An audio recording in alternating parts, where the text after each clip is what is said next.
is adrenaline. This is the final hormone that we're going to be talking about. As we mentioned, this is the fight or flight hormone. It's produced in the adrenal glands, so it's the one hormone that we're looking at that is not produced in the brain, but it's actually produced in the adrenal glands, which are found in the kidneys. It's also known as epinephrine.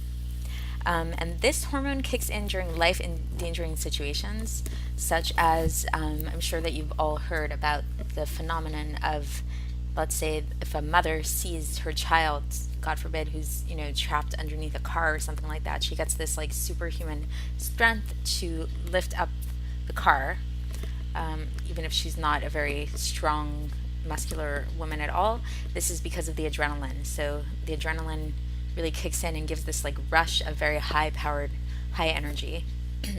So certain types of exercise, if they're high impact, can actually increase the adrenaline in the body, but ultimately exercise helps to regulate adrenaline levels.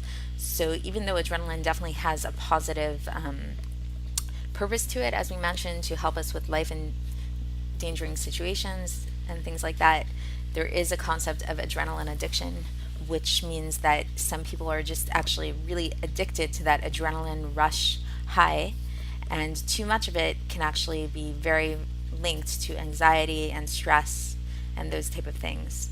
And we find that very often people who do have that adrenaline addiction, there's actually some research that shows that people like that actually do not very often are not interested in exercising because it will take away that adrenaline rush.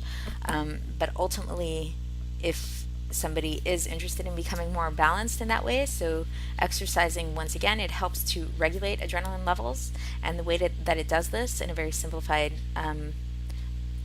understanding is it converts this adrenaline into energy. So rather than having this just very scattered, intense adrenaline high that's not really giving any positive, productive results, because we're not always in a life-threatening situation. So it can take this excessive adrenaline energy and produce it into just some practical energy that we can use in a more balanced way in our lives.